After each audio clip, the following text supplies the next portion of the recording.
Olá, amigos. Esse nosso trabalho tem por finalidade apresentar o tema tributos através de uma abordagem introdutória. Nosso vídeo é composto de 5 módulos. No primeiro módulo, o foco é a carga tributária que afeta as empresas, com destaque à importância do planejamento tributário. Além disso, destacaremos o conhecimento básico e indispensável aos profissionais das empresas em relação ao tema tributos. O segundo módulo abordará a carga tributária que afeta as empresas, com destaque a uma primeira apresentação do significado da carga tributária brasileira e seus reflexos nos preços e resultados, destacando ainda conhecimento básico de tributos para o profissional da empresa, o peso dos tributos nos preços praticados e um breve histórico dos tributos no Brasil. Ao abordar alguns traços da carga tributária, o terceiro módulo destacará o peso dos tributos para as pessoas jurídicas, o peso dos tributos para as pessoas físicas, a arrecadação de tributos no Brasil e no mundo, que parcela da receita bruta os tributos consomem, quantos meses por ano o trabalhador tem que trabalhar para pagar os tributos e a arrecadação de tributos no Brasil em comparação com o restante do mundo. O quarto módulo apresenta os tributos incidentes sobre as receitas, como o ICMS, o IPI, o ISS, o PIS e a COFINS, assim como os tributos incidentes sobre o lucro, o imposto de renda da pessoa jurídica e a contribuição social do lucro líquido, abordando principalmente características e peculiaridades desses tributos, os contribuintes, fatos gerador e bases de cálculo, exemplos de cálculos e apurações dos tributos, aplicações dos conceitos de cumulatividade e não cumulatividade, substituição tributária. O quinto e último módulo destaca o planejamento tributário, procurando, mesmo que de forma superficial, identificar efetivamente o que compreende o planejamento tributário, através dos seguintes destaques: a definição e as peculiaridades do planejamento tributário, a importância do planejamento tributário como alternativa de sobrevivência empresarial e a apresentação de exemplos de situações de aplicação do planejamento tributário. Espero que todos aproveitem bastante o nosso trabalho. Muito obrigado. Inicialmente, o tema tributos será apresentado como uma abordagem introdutória, com destaque à carga tributária que afeta as empresas, assim como a importância do planejamento tributário. Caberá também a discussão do conhecimento básico e indispensável ao profissional das áreas contábil, financeira, tributária e de auditoria.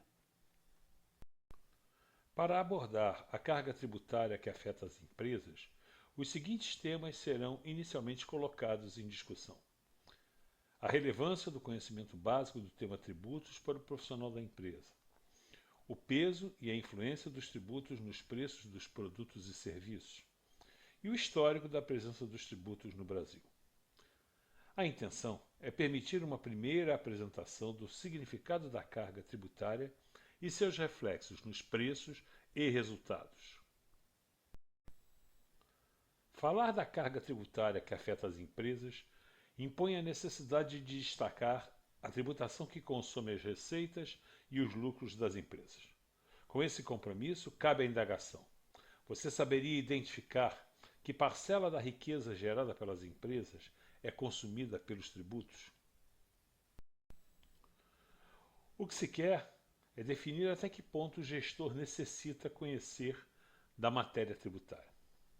E para tal, cabe lembrar que a carga tributária, independente da atividade empresarial exercida, é geralmente o maior dos custos.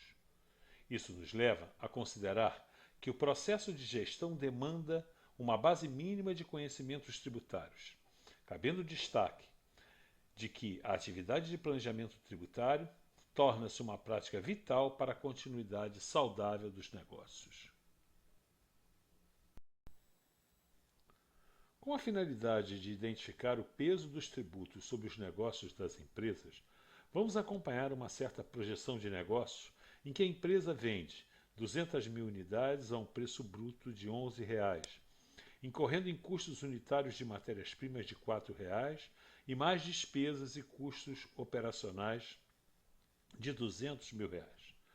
Os tributos incidentes sobre as operações incluem o ICMS na entrada de matérias-primas e na saída dos produtos de 12%, IPI na entrada de matérias-primas e na saída dos produtos de 10%, PIS e COFINS de 9,25%, além de IRPJ e contribuição social sobre o lucro líquido de 34%.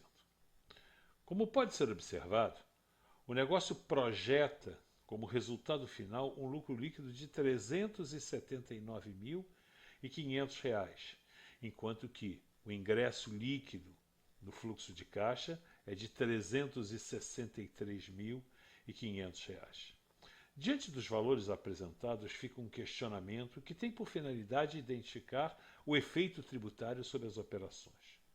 Se um desconto no preço bruto de R$ 1 fosse cogitado pelo cliente, qual seria a efetiva perda da empresa, uma vez que esse desconto reduziria a base de cálculo de todos os tributos, de forma que essa perda seria dimensionada pela diferença entre o desconto de R$ 1 e o efeito tributário pela não incidência dos tributos sobre o valor descontado.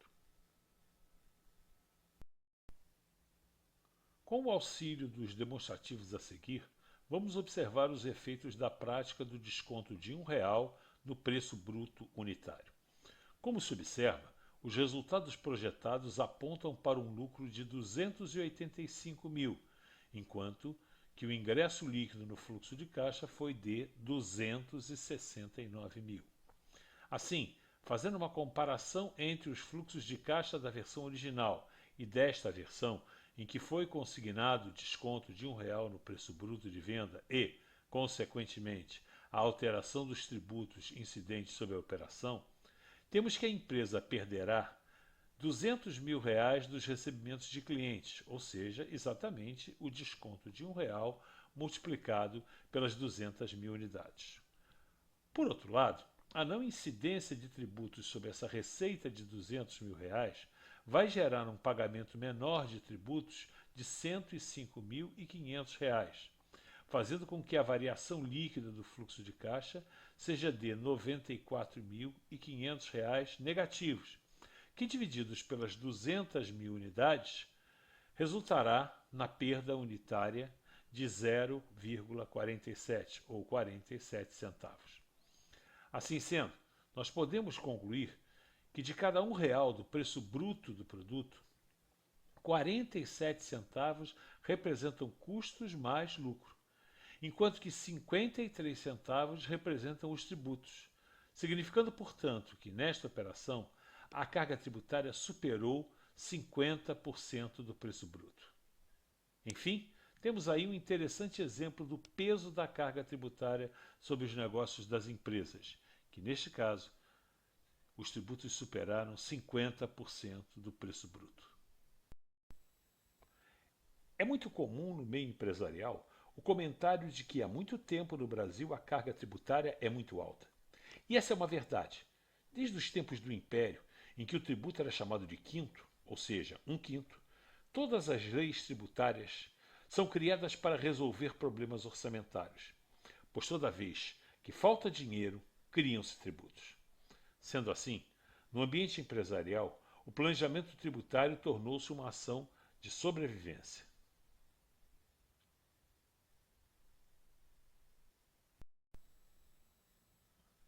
Vamos agora relembrar um fato histórico e que justifica a afirmação de que há muito tempo a carga tributária no país é muito alta. Os fatos que serão aqui relatados datam da época do Império, mais exatamente o século XVIII, quando o Brasil pagava um tributo muito alto ao seu colonizador, Portugal. Tributo este incidindo sobre tudo aquilo que fosse produzido no país, correspondendo a 20%, ou seja, um quinto da produção. Essa taxação era considerada altíssima e recaía principalmente sobre a produção de ouro. O quinto, como era chamado, era odiado pelos brasileiros e por isso mesmo era chamado de o quinto dos infernos, transformando-se então em sinônimo de tudo que é ruim.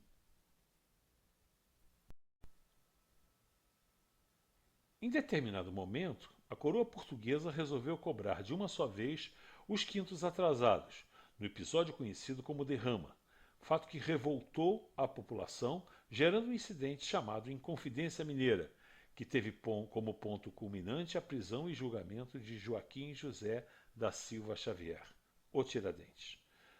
O mais interessante é que a carga tributária atingiu, no final de 2019, a 35% do PIB, praticamente 2/5 da produção de riqueza gerada no Brasil. Concluindo, a carga tributária atual é praticamente o dobro daquela exigida por Portugal à época da Inconfidência Mineira, o que significa que pagamos hoje literalmente 2/5 dos infernos de impostos. E pensar que Tiradentes foi enforcado porque se insurgiu contra a metade dos impostos que pagamos atualmente. A apresentação dos traços da carga tributária vai necessariamente identificar o peso dos tributos para as pessoas jurídicas e físicas, além do destaque à arrecadação dos tributos no Brasil e no mundo, a partir da identificação de que parcela da receita bruta os tributos consomem, quantos meses por ano o trabalhador tem que trabalhar para pagar os tributos, e como se posiciona a arrecadação de tributos no Brasil e no mundo. Vamos agora partir para a identificação do peso da carga tributária nas pessoas jurídicas, ou seja, que parcela das receitas os tributos absorvem. Temos no primeiro quadro a estrutura do resultado de uma empresa industrial, em que a receita bruta total de 45% é destinada a cobrir tributos e encargos, cabendo ao proprietário, ao final, apenas 5%, representado pelo lucro líquido gerado. Já na empresa comercial, a carga tributária consome 38% da receita bruta, enquanto que na empresa de serviços, 26%.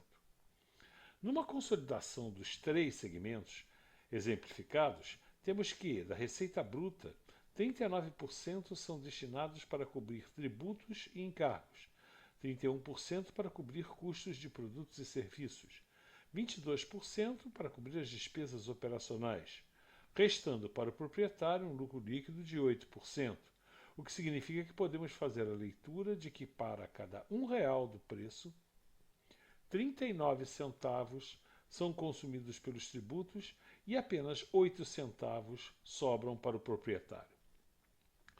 Cabe lembrar que os tributos mencionados são os que estão em destaque na tabela e serão, em sua maioria, objeto das nossas apresentações. Cabe agora observar que o estudo em destaque visa apresentar a resposta à pergunta: quantos meses do ano cada cidadão trabalha para pagar seus tributos?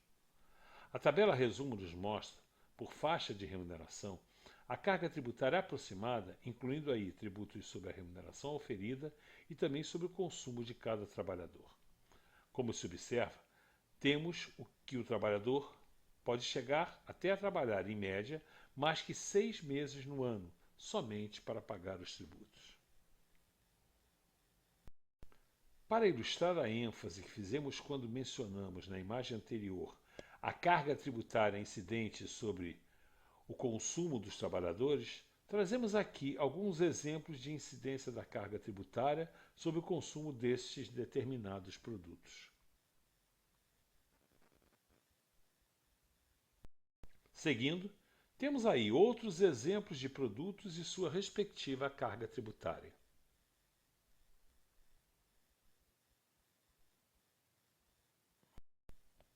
Com mais esses exemplos, vemos o quão incoerente é o processo de tributação.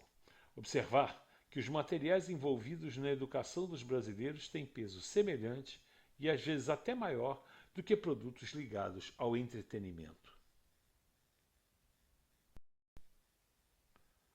Esse quadro retrata a arrecadação tributária no Brasil em comparação com outros países. A base de comparação é a arrecadação percentual diante do PIB de cada país. Como se observa, o Brasil tem uma arrecadação que o coloca na 15ª colocação no mundo. Em paralelo, fazemos a confrontação com o IDH de cada país, o que faz com que o Brasil alcance a 30ª colocação dentre os 30 países de maior arrecadação, o que é uma prova contundente da deficiência na destinação dos valores arrecadados em favor da sociedade.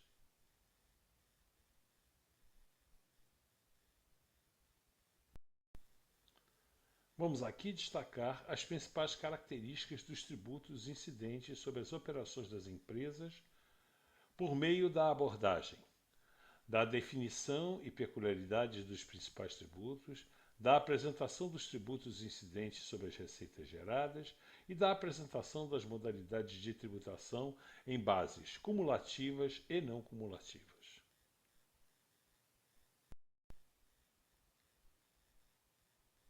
O quadro destaca os principais tributos cobrados sobre as operações realizadas no Brasil.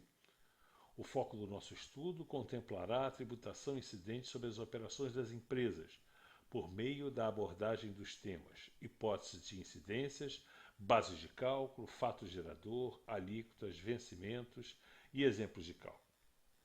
Por ora, o destaque às características e peculiaridades dos principais tributos deverá contemplar a definição de que, num plano global, tributo significa todo e qualquer valor, a qualquer título, pago ao poder público sem aquisição, compra ou transferência de bens e ou serviços diretos e específicos ou de concessão. Esse conceito de tributos alcança impostos, taxas, contribuições de melhoria, contribuições sociais e econômicas, encargos e tarifas tributários com características fiscais e emolumentos que contribuam para a formação da receita orçamentária da União, dos Estados, do Distrito Federal e dos municípios. Nossa abordagem agora será definir os conceitos de tributação cumulativa e tributação não cumulativa. Para entendimento desse importante conceito, vamos acompanhar a operação a seguir. Imaginemos que a empresa A vende um produto para a empresa B por R$ 10.000, com incidência de um tributo de R$ 2.000, ou seja, 20%. Posteriormente, a empresa B beneficia e vende esse produto, ou mesmo somente revende o produto para a empresa C, pelo preço de R$ 15.000, com tributo de R$ 3.000, equivalente a 20%. Em seguida, a empresa C beneficia e vende o produto, ou somente revende esse produto para a empresa D, pelo valor de R$ 20.000, com tributo de R$ 4.000, equivalente a 20%. Devemos então considerar que no regime de apuração cumulativa, a base de cálculo do tributo é o valor da operação, ou seja, o valor do tributo pago na operação anterior é completamente desprezado. Entretanto, no regime de apuração de tributos cuja base é não cumulativa, o valor pago na operação anterior é deduzido do valor a pagar na operação. Vejamos o exemplo apresentado. Na operação de venda de A para a empresa B, a empresa A pagará o tributo de R$ 2.000. Na sequência da operação de venda da empresa B para a empresa C, em que o tributo apurado foi de R$ 3.000, o valor a ser pago pela empresa B é de apenas R$ 1.000, sendo então considerado um abatimento de R$ 2.000 pagos na operação anterior. Seguindo adiante, na operação de venda da empresa C para a empresa D, o valor do tributo apurado de R$ 4.000 sofre abatimento de R$ 3.000, valor dos tributos que foram pagos nas operações anteriores, cabendo então o pagamento da diferença, ou seja, de R$ 1.000. Assim sendo, o valor global dos tributos pagos nas várias etapas, de A para B, de B para C e de C para D, será de R$ 4.000, equivalente a 20% do preço final praticado na última operação. Em resumo, no regime de apuração não cumulativo, a base de cálculo será o valor agregado pela operação, ou seja, o valor do tributo pago nas operações anteriores é abatido no tributo da operação. Na prática, os tributos calculados em bases cumulativas são ICMS e IPI. O ISS é um tributo que classicamente é calculado em base cumulativa, enquanto que o PIS e COFINS poderão ser calculados em bases cumulativas e não cumulativas. A decisão pelo cálculo na base cumulativa ou não cumulativa dependerá da opção que a empresa faz para calcular o imposto de renda da pessoa jurídica e da contribuição social do lucro líquido, ou seja, no lucro real, base cumulativa, ou no lucro presumido, base cumulativa. Assuntos esses que veremos mais adiante. Neste quadro, apresentamos os tributos que incidem sobre as receitas da empresa. No comércio, esses tributos são o ICMS, o PIS e a COFINS. Na indústria, o IPI, o ICMS, o PIS e a COFINS. E na atividade de serviços, o ISS, o PIS e a COFINS. São esses tributos considerados como indiretos, uma vez que são embutidos nos preços dos produtos ou dos serviços e repassados ao consumidor. Observe também o formato de apresentação desses impostos e contribuições e a sua receita correspondente na demonstração do resultado do exercício. Nossa abordagem envolverá os tributos incidentes sobre as receitas, ICMS, IPI, ISS, PIS e COFINS, assim como os tributos incidentes sobre o lucro líquido, IRPJ, CSLL, destacando suas características e peculiaridades, os conceitos de contribuinte, fato gerador e base de cálculo, exemplos de cálculos e apurações, aplicações dos conceitos de cumulatividade e não cumulatividade e apresentação do conceito de substituição tributária.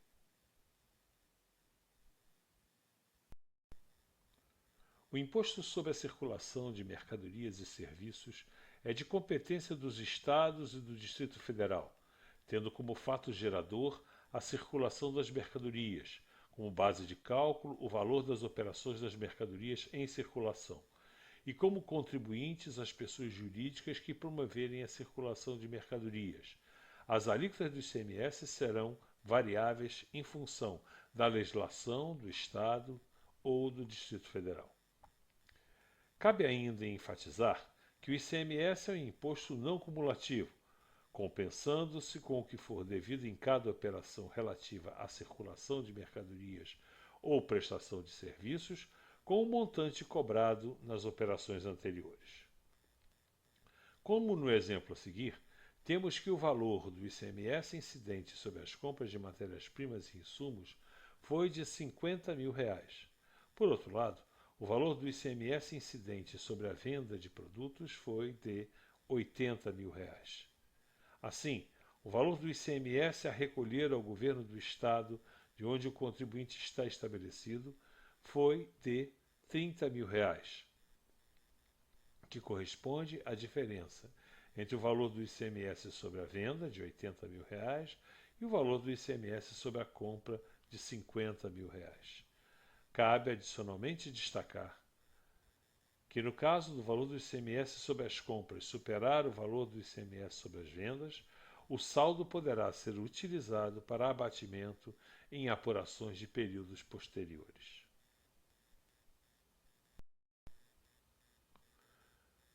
O Imposto sobre os Produtos Industrializados, IPI, é de competência da União Federal, tendo como fato gerador a venda dos produtos industrializados, como base de cálculo o valor das operações e como contribuintes as pessoas jurídicas que promoverem a industrialização de produtos ou equiparados por força da legislação vigente. Por ser considerado um imposto seletivo, as alíquotas serão definidas em função da essencialidade do produto, não incidindo sobre produtos industrializados destinados ao exterior. Cabe ainda enfatizar que o IPI é um imposto não cumulativo, compensando-se com o que for devido em cada operação relativa à industrialização com o montante cobrado nas operações anteriores. Como no exemplo a seguir, onde temos que o valor do IPI incidente sobre as compras de matérias-primas e insumos foi de 30 mil. Por outro lado, o valor do IPI incidente sobre a venda de produtos industrializados foi de 50 mil. Sendo assim, o valor do IPI a recolher ao governo federal será de R$ 22.000, que corresponde à diferença entre o valor do IPI sobre a venda, 52.000, e o valor do IPI sobre a compra, 30.000. Cabe adicionalmente destacar que no caso do IPI sobre as compras superar o valor do IPI sobre as vendas, o saldo poderá ser utilizado para abatimento em operações de períodos posteriores.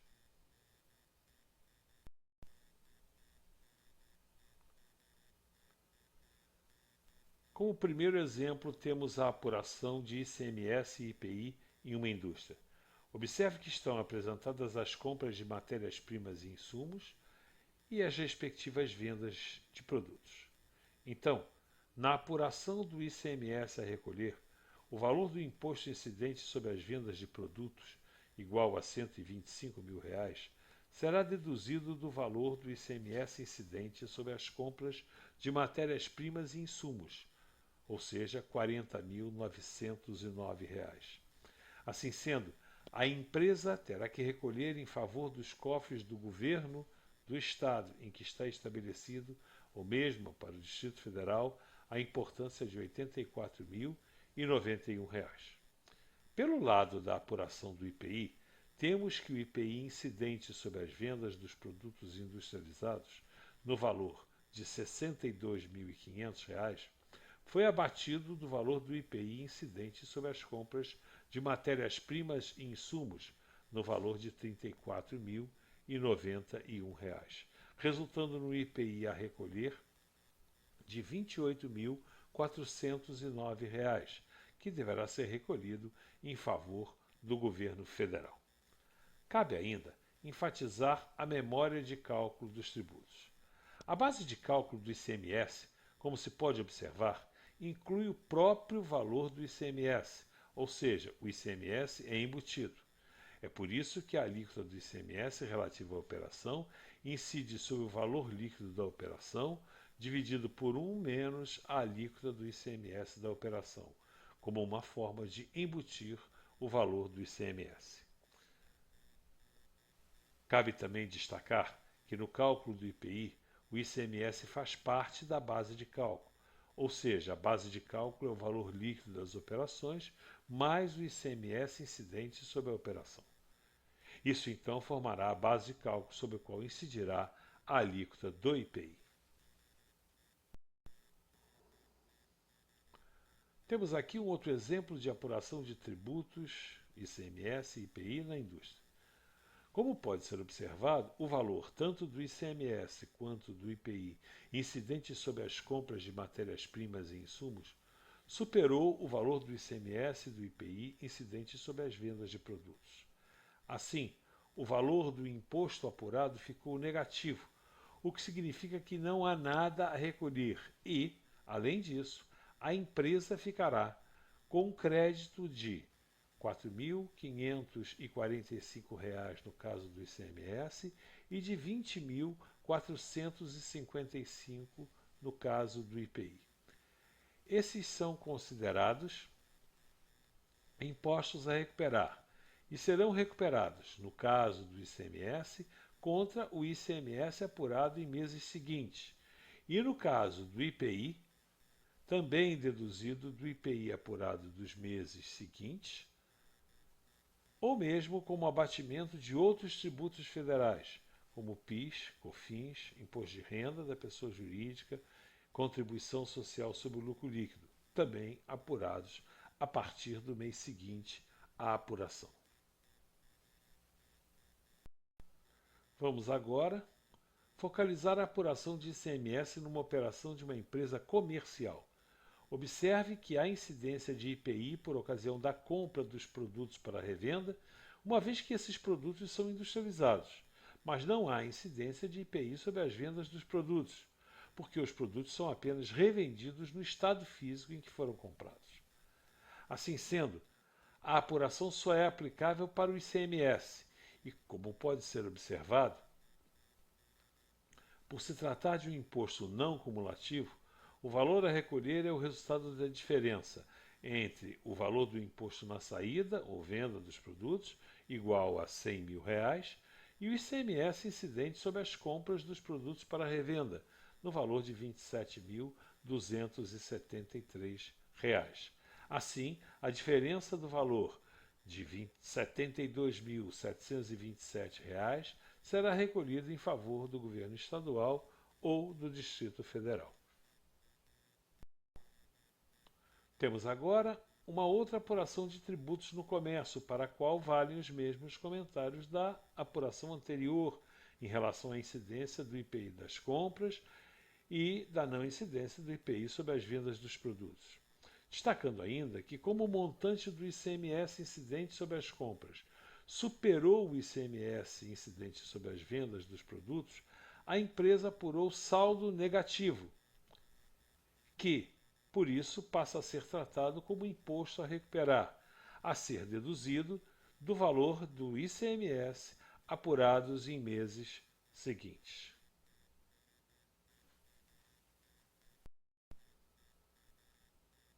O Imposto sobre Serviços, ISS, é um imposto cumulativo, incidente sobre a operação relativa à prestação de serviços, de competência dos municípios, tendo como fato gerador a prestação de serviços no local onde o serviço for prestado. Como base de cálculo, o valor das operações de prestação de serviço, como contribuintes as pessoas jurídicas que realizarem as operações de prestação de serviço e as alíquotas definidas em função da essencialidade da prestação de serviço, uma vez que se trata de um imposto seletivo.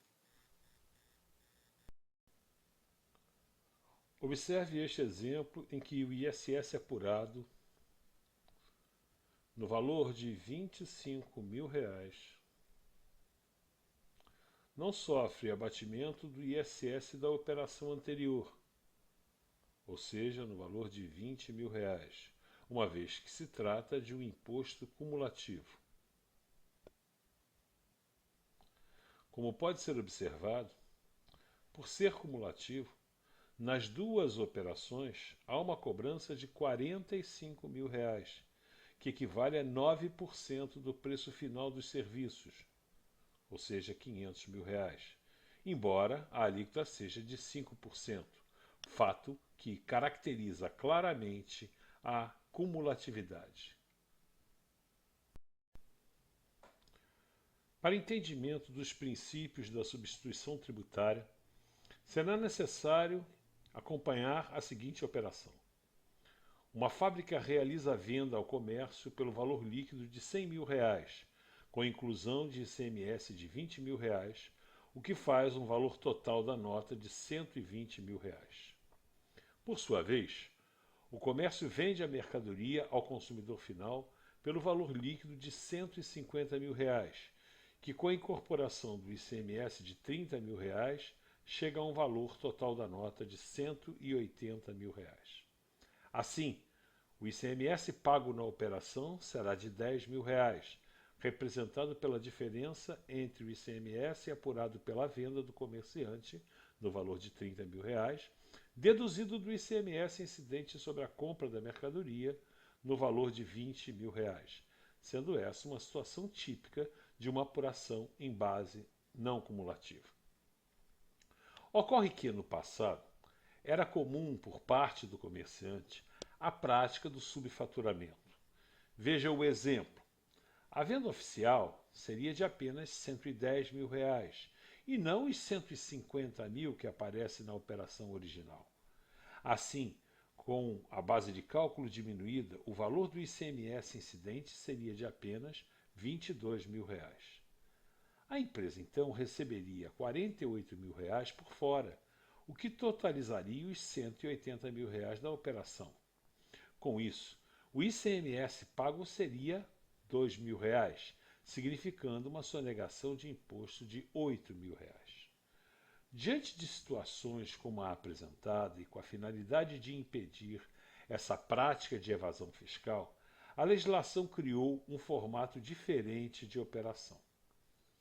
Assim, na operação de venda da fábrica para o comerciante, o valor total apurado compreende R$ 100.000 do valor líquido da mercadoria, mais R$ 20.000 do ICMS da operação normal, mais R$ 10.000 do ICMS chamado substituição tributária, que seria, em tese, o ICMS que o comerciante pagaria ao apurar o tributo em função da venda efetuada ao consumidor final.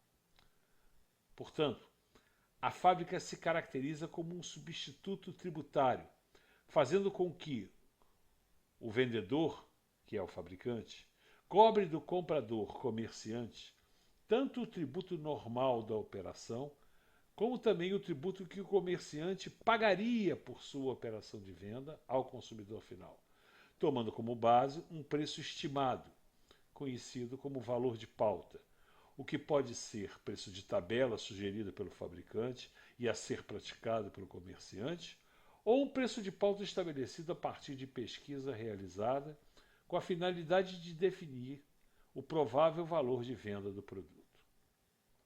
Em resumo, a substituição tributária é considerada como uma espécie de tributação na fonte, e por isso, o preço de venda praticado na operação com o consumidor final não terá a menor importância na apuração do tributo.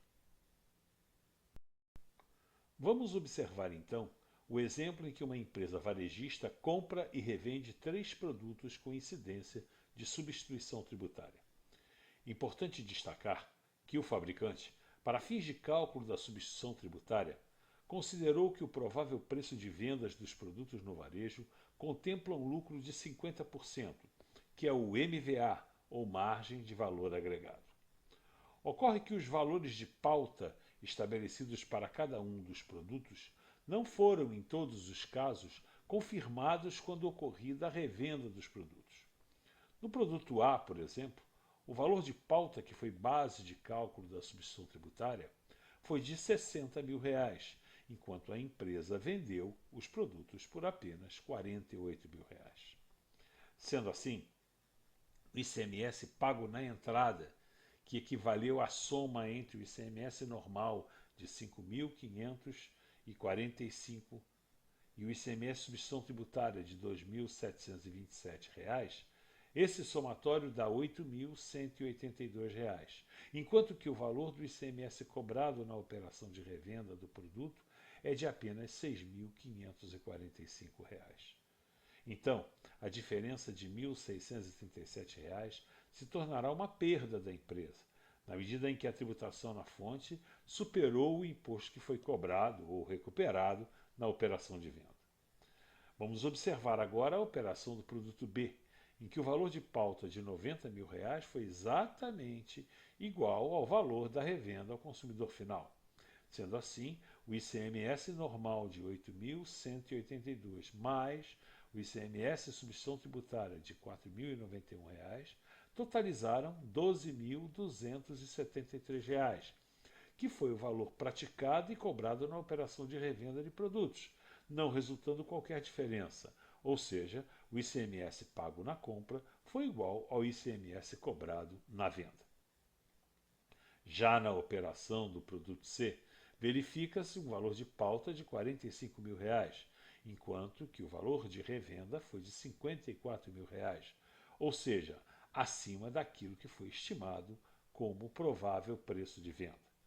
Assim sendo, o ICMS cobrado na operação de compra, equivalente ao ICMS normal de R$ 4.091 mais o ICMS de substituição tributária de R$ 2.045, que perfazem um total de R$ 6.136, é inferior ao valor do ICMS cobrado na operação de venda, igual a R$ 7.364. Assim, a diferença de R$ 1.228 representará um ganho para o comerciante, na medida em que conseguiu vender o seu produto por mais do que a base utilizada para cálculo do ICMS normal e substituição tributária. Passaremos agora a estudar as contribuições sociais incidentes sobre as vendas das empresas, que são o PIS e a COFINS. A contribuição social sobre faturamento, COFINS, tem por finalidade o financiamento da Seguridade Social, enquanto que o Programa de Integração Social, PIS, tem por finalidade financiar o Programa do Seguro-Desemprego, e o abono de um salário mínimo para os empregados que recebem até 2 salários mínimos de remuneração mensal. Este quadro nos dá um panorama das situações de apuração de PIS e COFINS em base cumulativa e em base não cumulativa. Observem que a definição do tipo de base a ser adotada dependerá da opção assumida pela empresa para calcular o imposto de renda da pessoa jurídica e a contribuição social do lucro líquido. Quando a opção for o lucro presumido, PIS e COFINS serão calculados na base cumulativa, mas quando a opção for lucro real, a base de cálculo será não cumulativa. Lembrando também que na base cumulativa, a base de cálculo será a receita, enquanto que a base não cumulativa terá como base de cálculo o valor agregado, ou seja, a diferença entre a receita gerada e créditos relativos a compras de produtos ou prestações de serviço em que houve incidência de PIS e COFINS. Outras diferenças importantes são as diferentes alíquotas aplicáveis ao cálculo na base cumulativa e não cumulativa. Em complemento, apresentamos também os fatores para presumir o lucro e as situações de obrigatoriedade pela opção do lucro real, assim como as alíquotas do imposto de renda e contribuição social, temas que serão fixados adiante. Apresentamos agora exemplos de cálculos de PIS e COFINS na base cumulativa e na base não cumulativa. Observem que o cálculo na base cumulativa, a base de cálculo dessas contribuições é a diferença entre o valor de venda dos produtos e serviços e o valor das compras de bens e serviços sobre os quais houve incidência de PIS e COFINS. Assim sendo, a base de cálculo de 300 mil será multiplicada pelas alíquotas de 1,5% para o PIS e 7,6% para a COFINS. Já na base cumulativa, a base de cálculo será de R$ 800 mil, ou seja, o valor total de vendas de produtos e serviços sobre a qual incidirão as alíquotas de 0,65% no caso do PIS e 3% no caso dos COFINS. Vejamos os cálculos efetuados.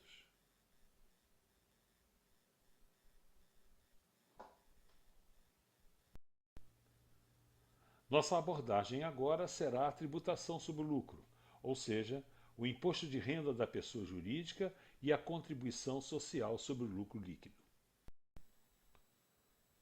Inicialmente, cabe definir que a tributação sobre o lucro tem como fato gerador o resultado positivo gerado pela operação, ou seja, o lucro gerado. Assim, a base de cálculo tanto do imposto de renda quanto da contribuição social é o lucro gerado pela operação. Nesta imagem, temos a definição das formas de tributação que serão adiante detalhadas, ou seja, o lucro real, o lucro presumido e o lucro arbitrado. Também são apresentadas informações sobre o período base da declaração de rendimentos, as condições de apuração trimestral e a obrigatoriedade da primeira declaração ou a declaração do primeiro período. A base de cálculo do imposto de renda sobre o lucro é denominada de lucro real, que compreende o resultado da equação resultado contábil mais adições, menos exclusões e menos compensações. Adiante, temos também definições e exemplos do que são as adições.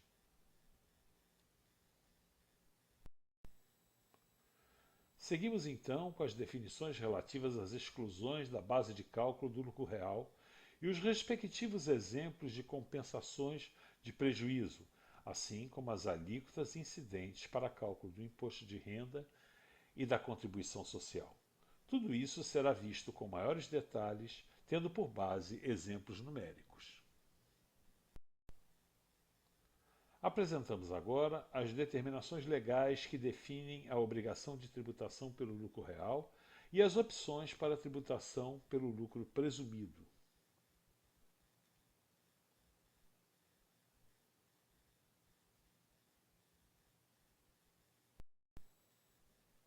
Vejamos agora um exemplo de definição da base de cálculo do lucro presumido, assim como os fatores que a legislação impõe para presumir o lucro.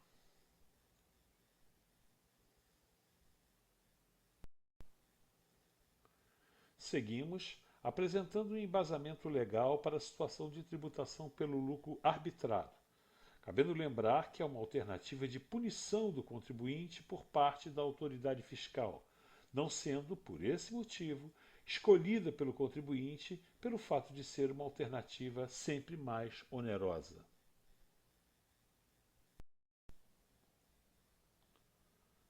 Temos a seguir um estudo que contempla a análise comparativa entre a tributação pelo lucro real e pelo lucro presumido.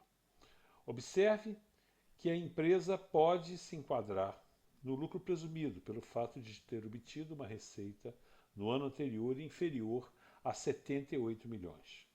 Assim, ela faz projeções de receitas, custos e despesas para o ano seguinte, como forma de identificar a melhor opção de tributação.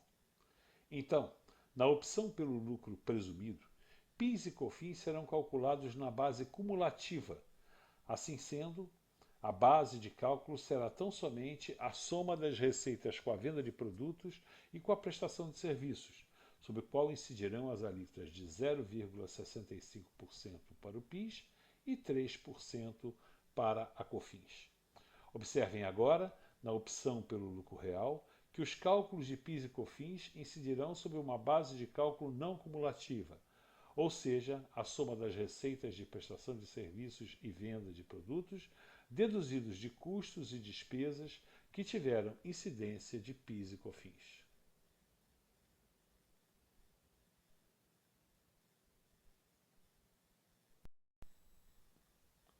Temos aí, dando sequência ao nosso exercício, a apuração de imposto de renda e contribuição social pelo lucro presumido em comparação com o lucro real.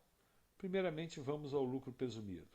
Vocês observam que as duas receitas que a empresa vai gerar, que são prestação de serviço e venda de produtos, estão sendo submetidos a fatores de presunção específicos que estão previstos na legislação. Então, cada atividade, serviços e produtos tem um determinado lucro presumido, e esse lucro presumido somado dá 15 milhões e 600 mil reais, sobre os quais vão incidir as alíquotas de imposto de renda, a alíquota básica de 15% e a alíquota adicional de 10%, lembrando que essa alíquota adicional incide sobre os lucros que superarem 240 mil reais. Com relação à contribuição social, observa-se também que as bases foram também presumidas, ou seja, sobre a prestação de serviços e sobre a venda de produtos, incidiram os fatores de presunção previstos na legislação, gerando então uma base de cálculo presumida total de 17 milhões de reais, sobre os quais incidiram 9%, que é a alíquota da contribuição social. Por sua vez, na apuração do lucro real, todos os valores entram na formação do resultado e estão sendo considerados como receitas tributáveis deduzidas das despesas e custos dedutíveis. Com isso, temos por diferença o lucro real, valor esse de 19.207.500, que é submetido às alíquotas básica de 15% e adicional de 10%, com o cálculo feito da mesma forma como foi feito para o lucro presumido. Em cima dessa mesma base, aplicaremos a contribuição social de 9%.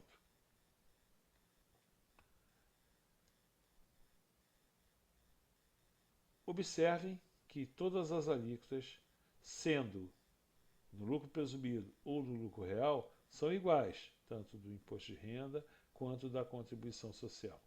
Cabe finalmente observar que esse exercício procurava identificar a melhor alternativa. Então, o somatório dos tributos calculados pelo lucro presumido geraram um valor de R$ 8.143.500, enquanto que o somatório desses quatro tributos, que são PIS e COFINS, que estão na imagem anterior, mais imposto de renda e contribuição social, deram um somatório de R$ 10.299.050. Então, o trabalho que está sendo realizado visou identificar a melhor alternativa.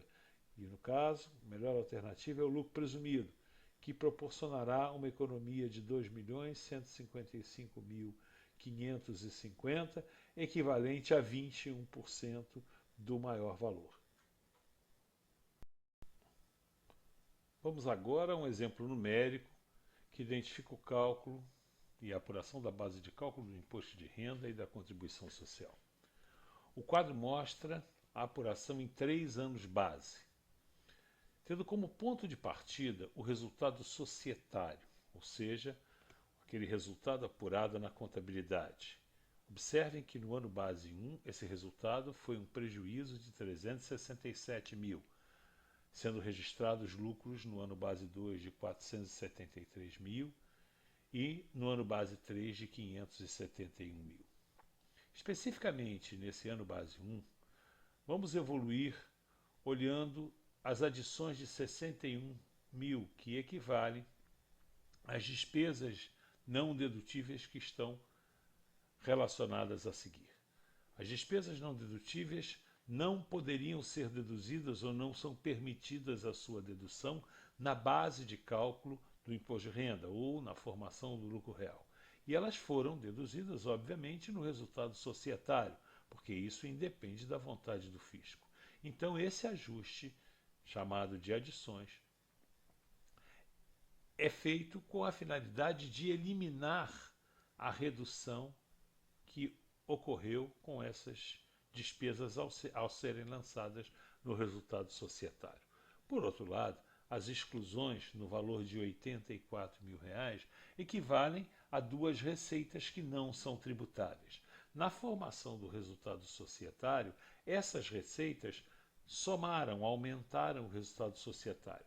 Como elas não são tributáveis, serão agora excluídas, com a finalidade de eliminar esse efeito. Observem, então, que o resultado societário, um prejuízo de 367 mil, mais as adições, despesas não dedutíveis, de 61 mil reais, menos as exclusões, as receitas não tributáveis de 84 mil reais, geram um prejuízo fiscal de 390 mil reais. Então não há, nesse ano base 1, que se pensar em compensação de prejuízo, já que a empresa gerou prejuízo, de forma que o prejuízo fiscal após as compensações fica em 390 mil reais. Pelo fato de ter gerado prejuízo, não há nenhum imposto devido, uma vez que a base de cálculo está negativa. Já no ano base 2, o cálculo do lucro real foi realizado da mesma forma que no ano base 1, só que dessa vez partindo de um resultado societário positivo, somados os 70 mil das adições, das despesas não dedutíveis, e deduzido, diminuído, dos 43 mil de exclusões, relativos às receitas não tributáveis. Com isso, o lucro real gerado é de 500 mil reais, podendo haver uma compensação, porém a legislação impõe uma limitação dessa compensação a 30% do lucro real que foi produzido. Portanto, dos 500 mil, embora tivéssemos 390 mil de prejuízo fiscal, desses 500 mil, só 150 mil poderão ser abatidos a título de compensação de prejuízo, gerando um lucro real final de 350 mil, sobre os quais incidirão a alíquota básica de 15%, o adicional de 10%. E serão abatidos também antecipações e tributações na fonte que tivemos ao longo do ano base 2, resultando num imposto de renda a pagar de 35.500. A apuração da contribuição social leva em consideração a base de cálculo, lucro real de 350 mil reais, multiplicado pela contribuição social de 9%, a alíquota de 9%, que gera uma contribuição social devida que foi abatida das antecipações e as contribuições sociais retidas na fonte, gerando então uma contribuição social a pagar de 17.500. Da mesma forma, foram procedidos os cálculos para o ano base 3, a apuração do lucro real de R$ 600 mil, a compensação de prejuízos de R$ 180 mil, a apuração do lucro real após as compensações de R$ 420 mil e as apurações do imposto de renda devido e o imposto de renda a pagar, assim como a contribuição social devida e a contribuição social a pagar. Como informações adicionais, nós temos que o resultado societário vem da DRE, da contabilidade das empresas, ou seja, derivado da equação receitas menos custos menos despesas. Temos também que as adições, exclusões e compensações são ajustes ao resultado societário voltados à apuração do lucro real e que são definidos pelo regulamento do imposto de renda.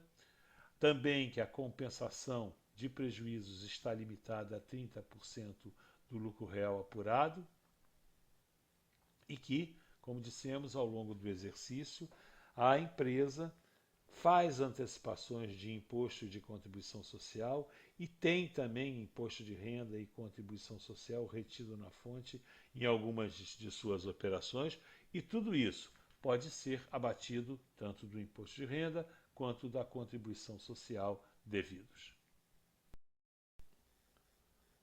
Agora, nossa apresentação compreenderá a definição e as peculiaridades da saudável atividade de planejamento tributário, com destaque à sua importância como alternativa de sobrevivência empresarial e completada pela apresentação de exemplos de situações de aplicação do planejamento tributário e identificação das vantagens advindas dessa prática. Mas por ora fica a pergunta: efetivamente, o que é planejamento tributário? O planejamento tributário deverá ser visto obrigatoriamente como importante alternativa de sobrevivência empresarial, pois pagar todos os tributos cegamente e sem discussão só alimenta a voracidade do Estado, uma atitude de ingenuidade do empresário que poderá custar o encerramento das atividades de uma empresa ou mesmo sua continuidade em condições muito difíceis.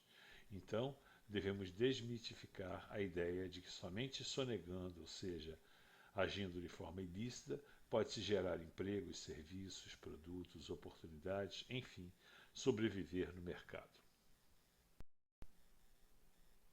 Não se pode considerar o planejamento tributário como sonegação camuflada, muito menos como mera forma de redução da carga tributária. O planejamento tributário deve ser considerado como um sistema constante de viabilização e adequação da empresa e de sua atividade, diante da fome voraz de arrecadação do Estado. O princípio básico que norteia o planejamento tributário é muito simples.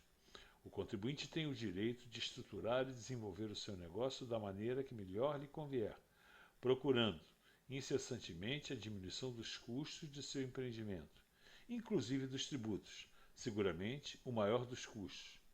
Assim, se a forma adotada pelo contribuinte é lícita, a Fazenda Pública deve respeitá-la.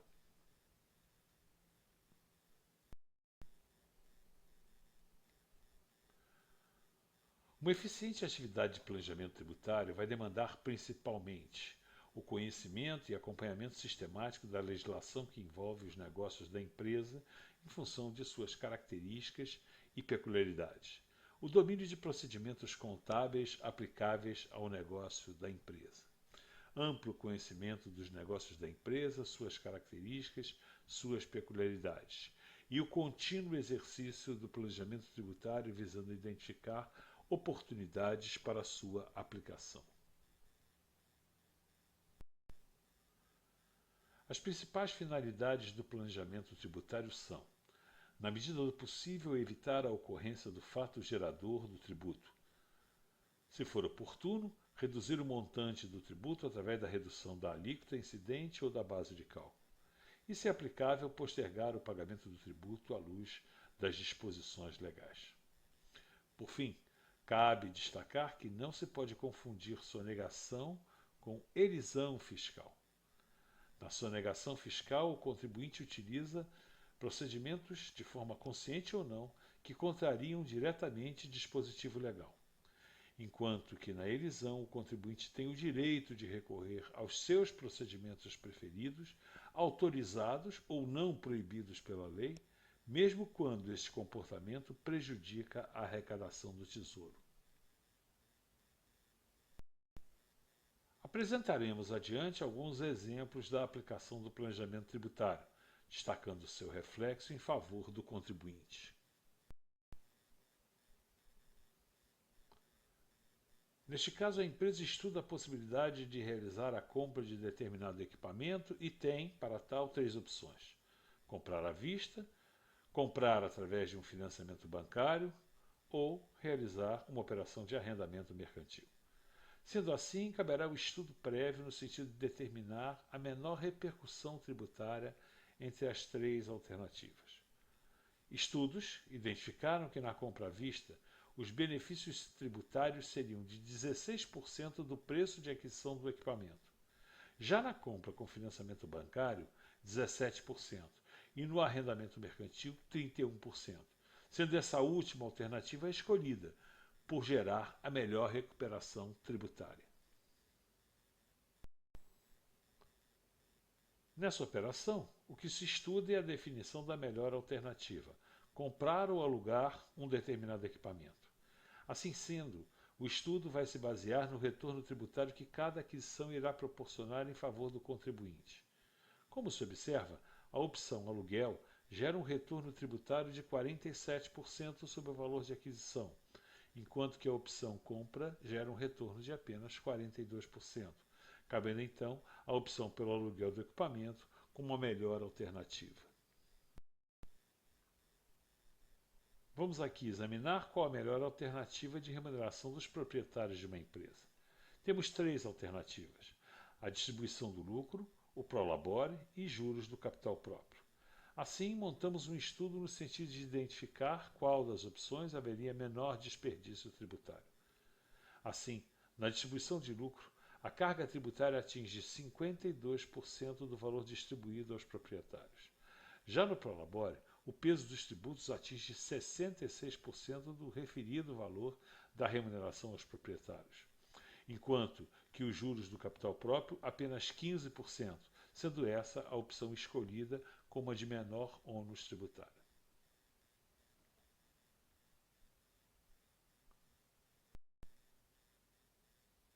Temos agora um estudo que visa identificar qual a melhor alternativa de uso de equipamentos numa indústria: um turno, 2 turnos ou 3 turnos. Lembrando que o uso em 2 e 3 turnos permite uma aceleração da depreciação, que é uma despesa dedutível. Assim, o estudo realizado, no sentido de identificar a maior economia de tributos diante do valor do bem depreciado. Como se observa, na representação gráfica, o uso do equipamento em 3 turnos, do ponto de vista tributário, comporta-se como uma melhor das opções, por ser a menos onerosa.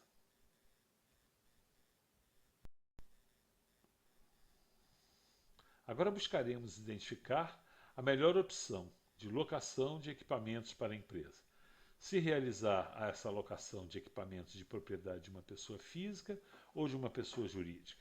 A análise identificará o peso tributário para o proprietário do imóvel locado.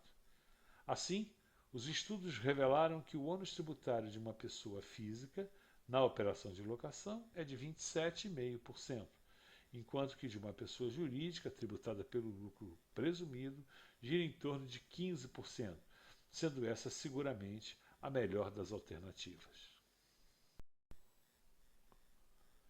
Vejamos agora o estudo que visa indicar qual a melhor alternativa de tributação da empresa: lucro presumido ou lucro real. No exemplo sob estudo, a opção pelo lucro presumido gera tributos de 18%, enquanto na alternativa da tributação pelo lucro real, 23%. Assim, a opção do lucro presumido é a escolhida como a melhor das alternativas. Temos aí mais um estudo que visa indicar qual a melhor alternativa de tributação da empresa, lucro presumido ou lucro real. Em função das características da operação dessa empresa, a opção do lucro presumido passou a ser a mais onerosa do que a opção pelo lucro real, o que nos permite, mais uma vez, afirmar que não existe a condição de rotular que uma opção seria melhor que a outra ou vice-versa, uma vez que a indicação da melhor opção vai depender do perfil dos negócios que a empresa realiza, suas características, suas peculiaridades. O importante é que se tenha consciência da necessidade permanente da proposição do referido estudo.